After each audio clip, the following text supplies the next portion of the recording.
So, welcome to StaTool, developed by Huthor. So here we landed on the instructions tab. So we're just going to quickly go over basically how to use the application and just the amount of steps we have and what they are. So it's very intuitive and short, one-liners, so that it's very easy to read and very quick to pick up. So we have beginning the simulation. To start this sampling distributions, press generate. If you want to change, these are pretty intuitive. It just means change the inputs. However, we do for sample size, number of repetitions, and also for over here as well, the mean and standard deviations, there are limitations. So for the number of repetitions, it should be between 1 to 500. Sampling size, same here, 1 to 500. Normal distribution, it should be between 0.3 and 0.1 and 3, and the mean must be between -10 and 10. So I'm not going to go through the entirety of it in detail, but let's just go to sampling distribution now, which is our actual app itself. So I'll be talking about the first row here, and then Matt will take over and talk about the rest of the 3 rows. So here, as the user, it's very simple. If you just want to start generating right away, you can just press generate, and these are the preset values here that our client wanted. So you can just get all the values you want right there, and then you just can keep generating. But let's start from the beginning. So let's say you want to change the distribution types of population A. So you can go skewed. We also have uniform, but for this, let's just keep A as skewed and B as normal. And let's just keep everything else the same. Actually, let's change mean just to show you how the graph changes. So if we increase mean, things like this happens. But however, remember we talked about how we set a limit. So if you just do nothing, there'll be an error. If we do maybe 500, that error keeps showing up, but let's go back to 1. All right, so we can also change the scale here. And we basically set a limit itself, so users wouldn't be able to go out of range. Let's go back to 0.5. And same for standard deviation, if we can't go like 6, let's go back to 0.5. It throws an error. So we can restrict the user from making bad decisions. Let's just do 1 here and 2 here, just to show you. And then let's do 1 repetition. As you can see here, population A, it took 1 sample from distribution, and for sample B, it took 2 distributions, exactly what we wanted, and it'll plot on the graph here the means, and then also the difference of means, exactly what we wanted. We can just keep doing that, and if we do 1, if you just do 1, we have to reset every single time when we change the number of populations. We can generate just 1 stuff. All right, and Matt will go more in detail of it. All right, so let's go back into moving to populations, and I'm going to soon explain what these graphs actually mean. So let's return to the default values.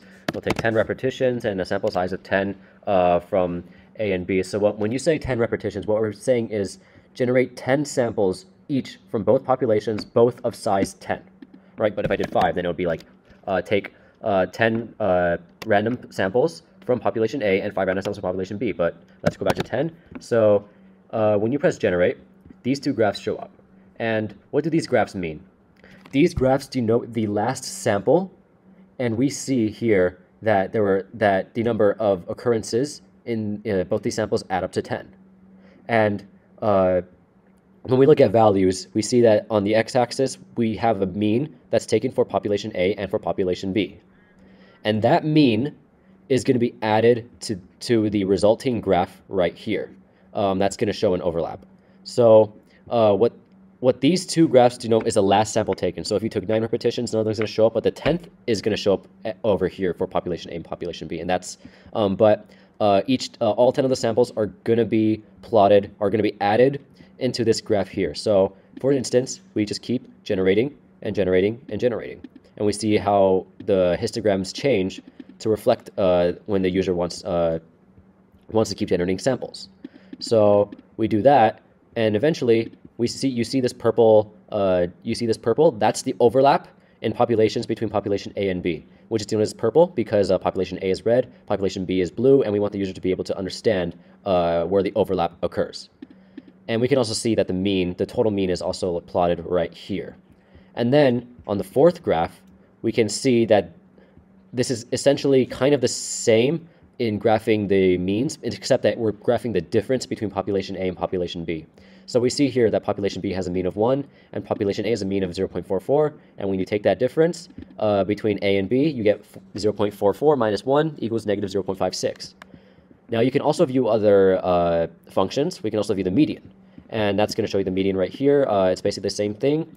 And what we see here is population A has a median of 0.42 and population B has a median of 0.99, and you take the difference of that and you get negative 0.57. And then we can also view the same for standard deviation. And what the standard deviation should reflect is what we've selected for population B. Obviously, we don't we don't see that in population A when we do a skew distribution, but it's there. But if you look at population B standard deviation, it says 0.51, and that's reflected by what the user chooses for a normal distribution. And evidently, it's also going to be plotted, its difference is also going to be shown in the results, as well as the variance, which I will pull up in just a second, which is right here, which is negative 21. So that pretty much explains the whole application. We think it's simple to use with these rows. It's very easy to understand for readers. And it's a great tool for teachers to teach their stats class about how a 2-sample t-test really works. But if they want to do a 1-sample, then they can just select this, which is totally fine. And yeah, this is our application. We're very proud of the work we did, and thank you for watching.